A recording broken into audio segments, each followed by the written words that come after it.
Waalaikumsalam Bu Agnes. Gimana kabarnya Bu Ika? Alhamdulillah sehat Bu. Pertama-tama saya ucapkan terima kasih kepada Bu Ika sudah meluangkan waktu dan tempat dengan memberikan kesempatan saya untuk mengadakan wawancara kepada Bu Ika terkait dengan tugas yang saya dapat dari pendidikan guru penggerak tentang pengambilan keputusan yang berbasis nilai-nilai kebajikan sebagai seorang pemimpin. Berikut ini saya mau mengajukan beberapa pertanyaan ke Bu Ika selaku pemimpin. Yang pertama,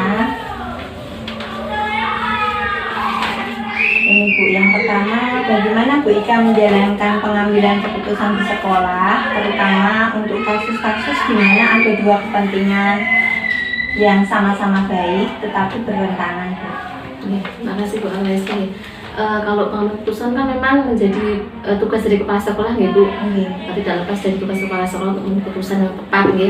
Kalau saya sebagai pimpinan ketika mengambil keputusan itu memang harus memperhatikan yang pertama kita memperhatikan kebutuhan anak Bu. Jadi memang kita benar-benar kebutuhan anak kita perhatikan. Kemudian yang kedua kita berhubungan dengan kualitas pembelajaran kita Ibu. Jadi kalau kemudian kita harus mengambil keputusan di mana dua masa itu sama Ibu, itu kita harus perhatikan apakah ini pengaruh kepada anak, bagaimana pengaruhnya, baik atau tidak. Kemudian yang kedua tentang peningkatan kualitas dari pembelajaran yang kita berikan kepada anak. Begitu Bu Agnes.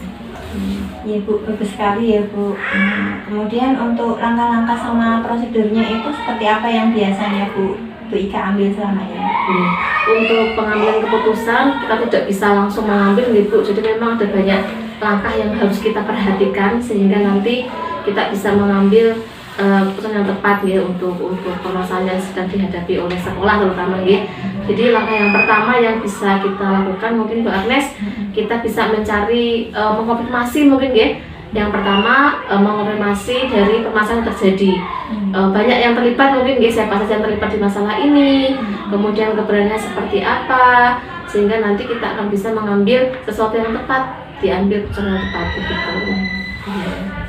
Jadi konfirmasi kebenaran. Iya, konfirmasi kebenaran kita ketika ada permasalahan itu kan tidak serta-merta mengambil Ibu Agnes ya. Jadi harus mengkonfirmasi kebenarannya dulu.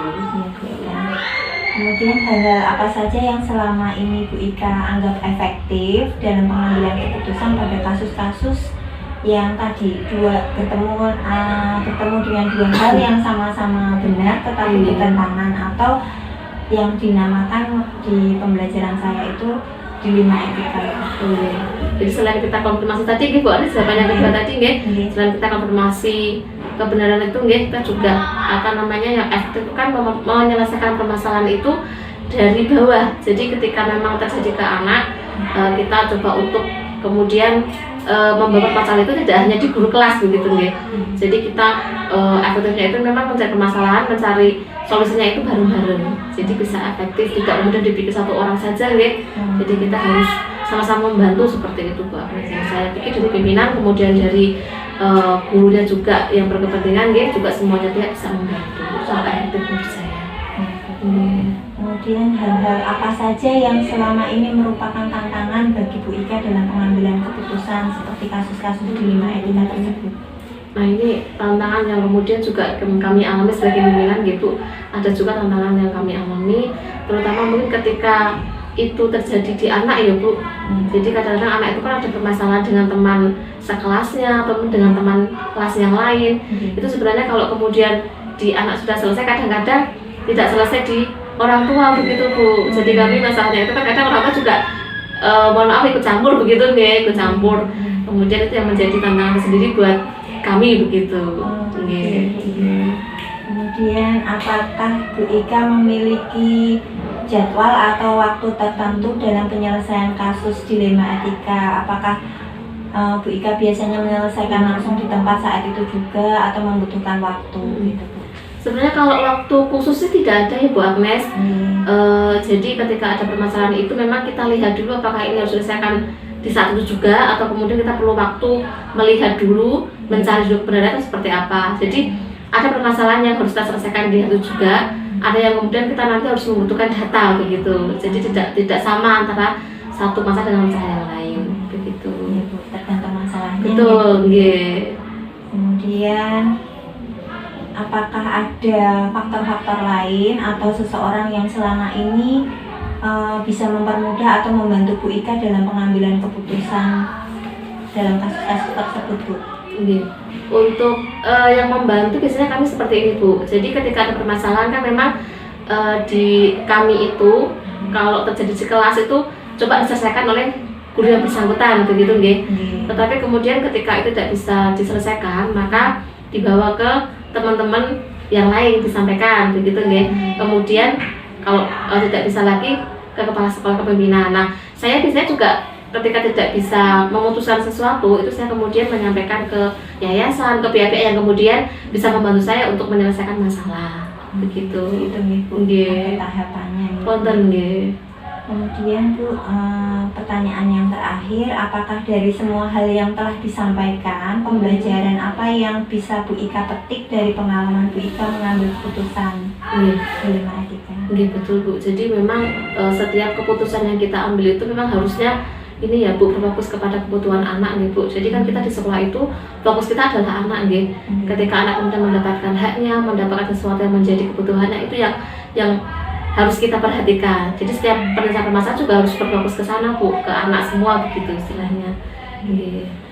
Baik, Bu Ika, terima kasih banyak sudah membantu saya menjawab pertanyaan-pertanyaan. Sama-sama, Bu Agnes. Semoga dari pengalaman-pengalaman Bu Ika menambah pembelajaran saya untuk apa ya, tentang pengambilan keputusan, karena permasalahan yang terjadi itu kan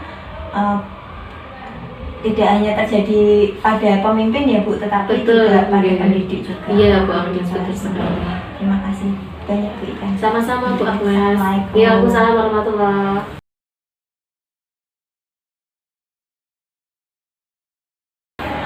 Assalamualaikum, Bu Widi. Waalaikumsalam warahmatullahi wabarakatuh. Selamat pagi Bu Agnes. Iya, Gimana kabarnya, Bu Widi? alhamdulillah baik. Gimana kabar Bu Agnes? Alhamdulillah saya juga baik. Alhamdulillah. Terima kasih sebelumnya, Bu Widi. Kemarin saya minta waktu sama tempatnya untuk bertemu. Alhamdulillah pagi ini Bu Widi sudah meluangkan waktunya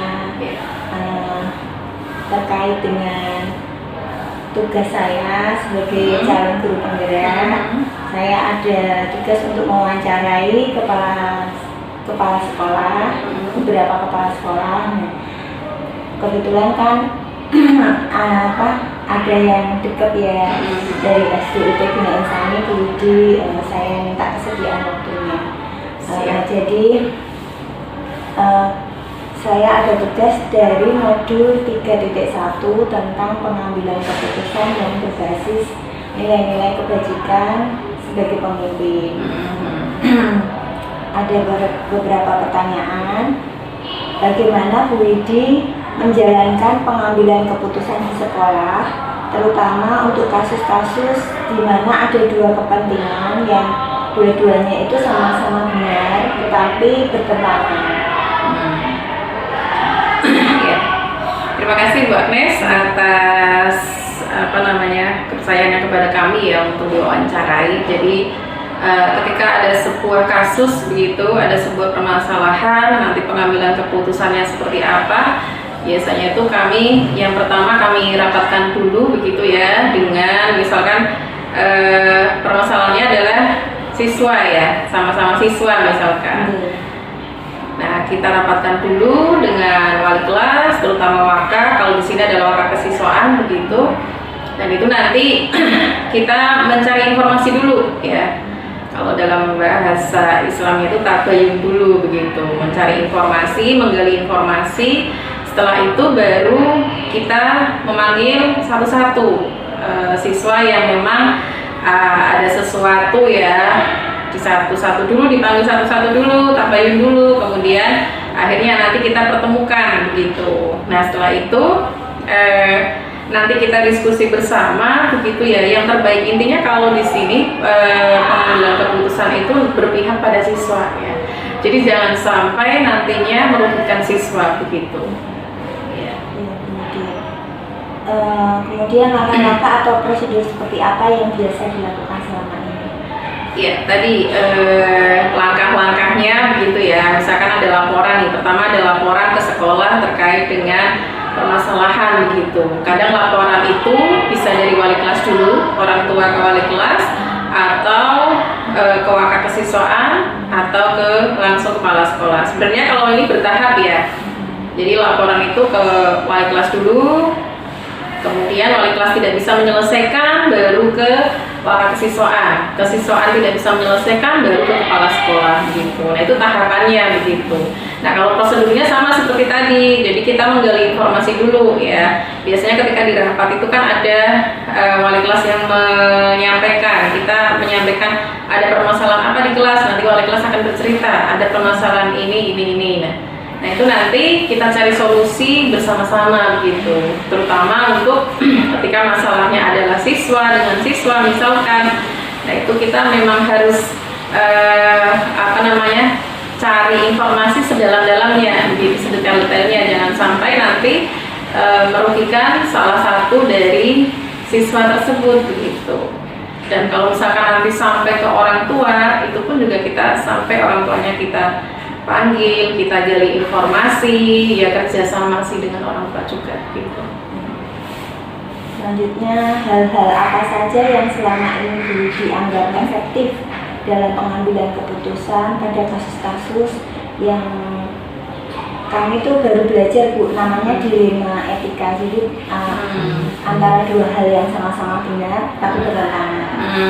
Oh ya, dilema etika ya. Jadi sama-sama benar, si A benar, si B benar tapi bertentangan gitu ya. Nah itu memang ketika sebuah keputusan yang ternyata yang harus diambil itu sama-sama benar, nanti kita mencari yang mudorotnya itu sangat sedikit begitu ya. Artinya dari dua itu kira-kira yang terbaik itu yang mana begitu. Jadi memang kita harus jeli menggali informasi itu. Jadi jangan satu sisi ketika menggali informasi, tapi juga dari sisi-sisi yang lain. Misal dari kasusnya, misalkan kasus si A dan B ini kasusnya ternyata teman-teman yang lain tahu. Nah kita cari informasi dari semuanya. Ternyata guru-guru yang lain juga tahu. Nah kita harus menggali itu. Dari situ nanti kita bisa mengambil keputusan yang terbaik di antara kedua itu. Kemudian hal-hal apa saja yang selama ini merupakan tantangan dalam pengambilan keputusan pada kasus-kasus tersebut? Kadang itu ketika ada kasus itu orang tua kadang ikut begitu ya. Nah kadang ketika salah satu orang tua atau keduanya tidak bisa menurunkan egonya, itu yang memang jadi tantangan buat kita. Artinya kadang satu sisi dikira kita membela si A, atau sisi lain orang tua yang lain dikira kita membela si B, misalkan begitu ya. Nah itu memang kita harus sama-sama membuka mindset orang tua, bagaimana ayo yang terbaik buat anak-anak, bukan yang terbaik menurut kita, tapi terbaik buat anak-anak dan juga buat semuanya, bukan hanya mementingkan salah satu dari siswa itu begitu. Jadi itu kadang tantangannya ketika kaitannya dengan orang tua. Kalau anak itu sebenarnya mudah ketika sudah selesai clear begitu ya, karena mereka itu kadang ketika ada masalah itu tidak melihat besok itu bagaimana dan lain sebagainya, itu sudah selesai clear. Tapi ketika kaitannya dengan orang tua itu adalah sebuah tantangan. Beda lagi ketika misalkan masalah antara guru dan guru misalkan ya, antara guru dan guru. Nah itu kita harus benar-benar menggali informasi menggali informasi sedalam-dalamnya. Jangan sampai nanti karena kita adalah satu tim begitu, itu harus benar-benar tidak ada crash begitu ya di antara keduanya. Nah itu dengan kita buka mindsetnya dari teman-teman, ayo kita sama-sama, karena di sini adalah keluarga, jadi jangan sampai ada pertikaian dan lain sebagainya hanya karena masalah seperti ini, misalkan begitu. Ya. Kemudian apakah Bu Widi memiliki sebuah jadwal tertentu, misalnya dalam menyelesaikan sebuah kasus itu langsung langsung diselesaikan di tempat saat itu juga atau butuh waktu dulu gitu? Itu tergantung penyelesaian bersama-sama ya. Jadi misalkan kadang kasus itu bisa diselesaikan di satu tempat itu begitu, di satu waktu itu, bisa juga butuh beberapa hari. Karena misalkan ketika butuh beberapa hari itu, kita mencari informasi sedetail-detailnya dulu dari orang-orang sekitar begitu ya. Jadi seperti itu Bu Agnes. Jadi memang ketika ada permasalahan, solusinya ya kadang bisa langsung begitu. Ketika memang di situ dirasa tidak ada sudah clear begitu ya, itu bisa langsung diputuskan di situ. Tapi ketika ada yang harus kita gali dan gali terus, itu butuh waktu begitu. Tergantung permasalahannya. Betul ya. Jadi apakah ada faktor-faktor lain atau seseorang yang selama ini mempermudah Bu Widi atau membantu dalam pengambilan keputusan ketika menemui kasus-kasus gitu? Kalau kami lebih ke, jadi tadi ya, kasus ketika sudah diselesaikan di wali kelas, cukup di wali kelas gitu. Tapi ketika misalkan kasus itu ternyata belum selesai di wali kelas, kadang orang tua misalkan belum puas begitu dengan jawaban wali kelas, biasanya langsung naik ke kesiswaan begitu, kaitannya dengan siswa begitu ya. Nah ternyata belum puas juga, jadi baru nanti ke kepala sekolah. Jadi tahapannya begitu. Artinya saya di sini pun sebagai kepala sekolah dibantu oleh para waka begitu ya, dan juga wali kelas begitu khususnya begitu. Ada prosedurnya ya? Ada prosedurnya ya. Kemudian pertanyaan yang terakhir, dari semua hal yang telah disampaikan Bu Widi, pembelajaran apa yang dapat Bu Widi petik dari pengalaman selama ini mengambil keputusan yang sifatnya kasusnya di dunia etika? Iya. Jadi yang pertama, ketika kita ada sebuah kasus dilema etika, jangan langsung memutuskan begitu ya, tapi kita harus mencari informasi sebanyak-banyaknya, menggali informasi sebanyak-banyaknya agar nanti keputusan itu tepat begitu, bukan cepat ya, tapi tepat dan tidak menyakiti semuanya begitu. Artinya harus benar-benar kadang kan kita misalkan ada sebuah permasalahan langsung reaktif begitu ya. Tapi kita kalau mundur dulu, jangan sampai kita juga ikut-ikutan reaktif begitu.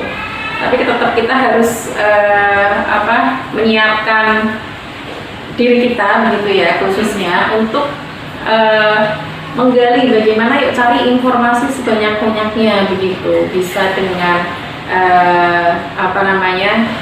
observasi begitu kan, bisa dengan mewawancarai semuanya yang terkait dan lain sebagainya. Jadi begitu.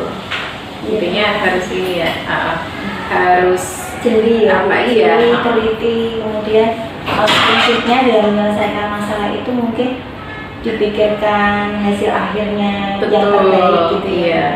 Meskipun kadang memang prosesnya agak lama begitu ya, cuman memang butuh benar-benar yang terbaik dan tepat untuk semuanya begitu. Terima kasih Bu Widi atas kesediaan waktunya, kemudian berbagi pengalamannya. Banyak sekali pelajaran yang saya ambil, karena kasus-kasus itu kan bisa kita hadapi sebagai guru juga, sebagai ibu juga di rumah gitu ya. Terima kasih banyak Bu Widi. Sama-sama Bu Agnes, semoga dimudahkan. Waalaikumsalam warahmatullahi wabarakatuh.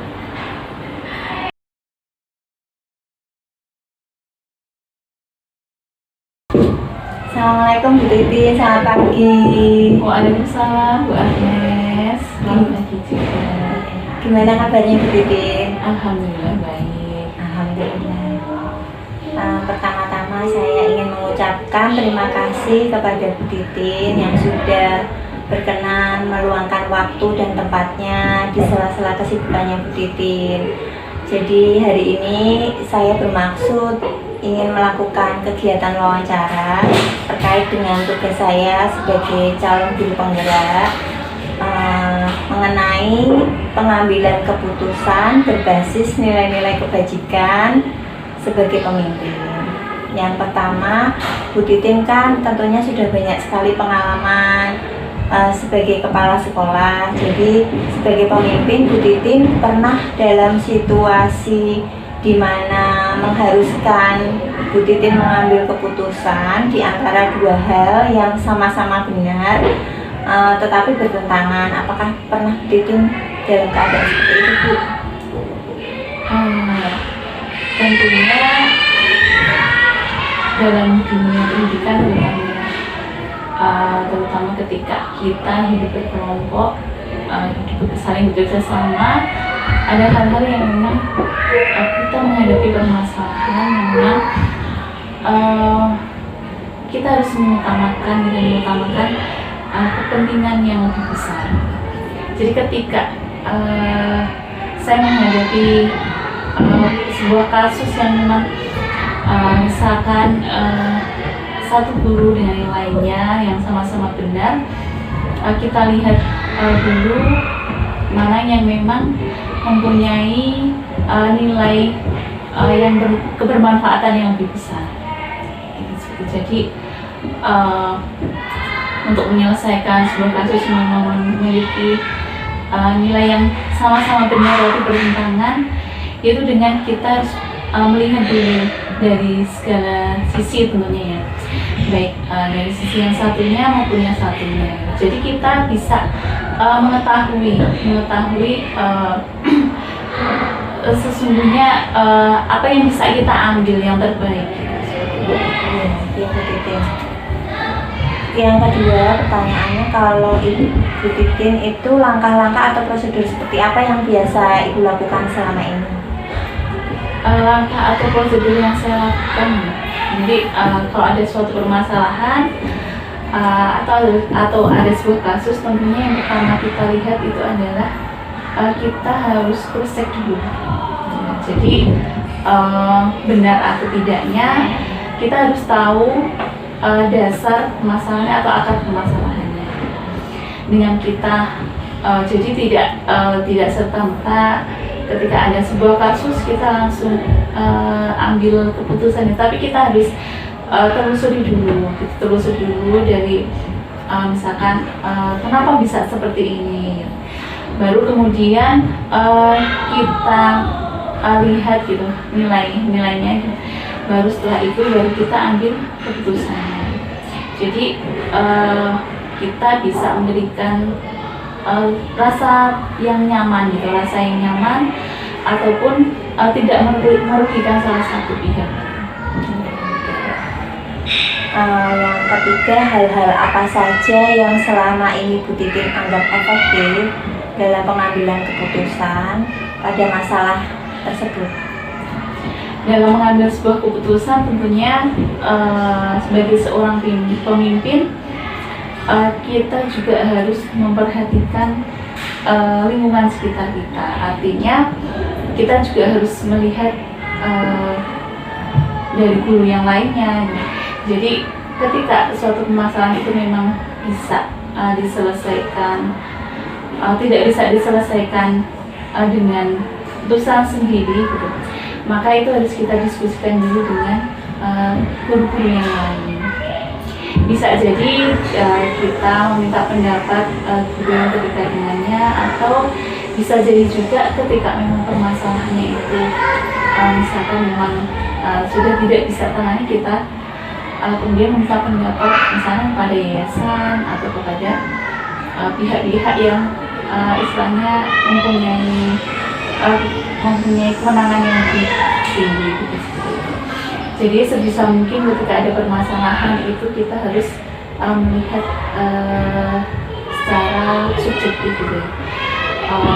Bagaimana pandangan teman sejawatnya, kemudian bagaimana kemudian pandangan guru-guru yang lain, sehingga ketika kita memberikan keputusan itu kita bisa memberikan keputusan yang memang bisa memberikan keputusan yang terbaik gitu Pak Agnes. Jadi memberikan rasa yang aman, nyaman kepada guru.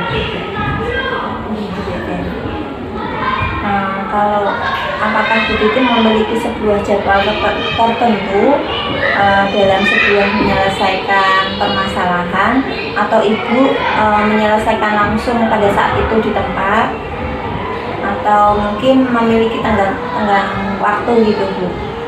Bentuk atau prosedur seperti apa yang Ibu jalankan? Kalau dalam hal ini tentunya kita melihat sejauh mana permasalahan itu. Ketika permasalahan itu memang bisa diselesaikan saat itu juga, maka bisa kita selesaikan saat itu juga. Tetapi ketika ada sebuah kasus atau permasalahan yang memang melibatkan banyak orang, maka kita perlu istilahnya melihat situasi, melihat lingkungan, dan melihat itu tadi yang pertama saya sampaikan. Jadi kita juga harus menggali dari teman-teman sejawatnya atau dari lingkungan, sehingga keputusan-keputusan yang kita ambil itu adalah bukan keputusan yang sesaat. Jadi kapan kita harus memiliki keputusan itu juga kita harus melihat seperti apa permasalahan atau kasus yang dihadapi. Jadi satu permasalahan yang lain itu tidak bisa disamaratakan gitu ya, pada saat keputusannya harus pada saat itu juga, atau memang kita butuh mendalami dulu Tergantung permasalahannya. tergantung permasalahan. Adakah seseorang atau faktor-faktor lain yang selama ini mempermudah atau membantu Bu Titin dalam pengambilan keputusan dalam kasus-kasus seperti tadi, benar lawan benar, yang saya tahu saya pelajari itu namanya dilema etika Bu? Apakah ada faktor-faktor atau seseorang yang mempermudah, membantu Bu Titin dalam menyelesaikan? Baik, Bu Agnes. Tentunya sebagai seorang pemimpin dalam sebuah lembaga pendidikan, saya tidak bisa istilahnya bekerja sendiri. Jadi ketika saya mengambil keputusan, tentunya saya tetap butuhkan teman-teman, karena bagaimanapun saya juga belajar dari teman-teman guru. Jadi kalau ditanya pihak-pihak tentunya ada gitu ya, jadi dari teman-teman guru ataupun dari yayasan, ataupun bahkan dari orang tua murid. Jadi kembali lagi ke permasalahan seperti apa, tentunya sebagai seorang pemimpin itu tidak bisa kita memutuskan berdasarkan apa yang kita pikirkan saja, tetapi kita harus melihat apa yang mempengaruhi gitu. Seperti apakah kemudian permasalahannya, apakah kemudian bisa diselesaikan sendiri ataukah memang harus diselesaikan secara bersama. Jadi kalau pihak-pihak yang berpengaruh tentunya dalam satu lembaga pendidikan itu kan memang saling mendukung dan saling bekerja sama. Saya juga membutuhkan guru atau teman-teman sejawat untuk kemudian bisa mengetahui permasalahan itu lebih banyak, dan tentunya mereka akan berpengaruh lebih banyak juga terhadap Pertanyaan yang terakhir Bu Titin, dari semua hal yang telah Ibu sampaikan, pembelajaran apa yang dapat Bu Titin petik dari pengalaman Ibu mengambil keputusan dilema etika yang sama-sama benar tetapi bertentangan? Ya, tentunya hal yang bisa saya petik ada banyak hal, di antaranya dari beberapa hal tadi, bahwasannya ketika ada suatu permasalahan tentang atau dilema etika, kita harus melihat dari semua sisi. Jadi melihat permasalahan itu dari semua sisi, dan kemudian kita prioritaskan mana yang lebih bermanfaat, mana yang kemudian bisa kita lakukan. Jadi ketika ada dua permasalahan, kita harus melihat yang satu seperti apa, yang satu lagi seperti apa, dan mana yang kemudian bisa memberikan kemanfaatan yang lebih banyak, dan mana yang bisa kita lakukan itu yang perlu kita ambil. Ini seperti itu, dan tentunya lingkungan sekitar itu sangat berpengaruh. Jadi rekan-rekan guru, kemudian orang tua, murid dan peserta didik sendiri itu sangat berpengaruh dalam pengambilan keputusan yang akan kita jalankan ini. Karena mereka adalah istilahnya sasaran kita langsung gitu ya. Jadi dalam mengambil keputusan itu kita harus bisa memberikan kemanfaatan yang baik dan tidak merugikan yang satu. Jadi prinsipnya dalam mengambil keputusan itu berbasis pada hasil akhir ya Bu, yang memberikan kemanfaatan kepada orang banyak dan terbaik untuk saat ini juga jangka panjang itu. Ya, seperti itu. Tentunya proses ini juga harus kita perhatikan ya, di samping hasil juga kita harus memperhatikan prosesnya seperti apa. Terima kasih Masya Allah, baik, luar biasa sekali Bu Titin. Terima kasih banyak atas kesediaan Bu Titin meluangkan waktu. Insya Allah saya bisa belajar banyak dari pengalaman-pengalaman Bu Titin dan bisa menambah pengalaman saya, terutama dalam pengambilan keputusan Bu Titin yang berbasis pada nilai-nilai kebajikan, di mana kita dipertemukan dua hal yang sama-sama benar tetapi keduanya bertentangan. Sekali lagi terima kasih saya ucapkan kepada Bu Titin. Wassalamualaikum warahmatullahi wabarakatuh. Terima kasih juga Bu Agnes.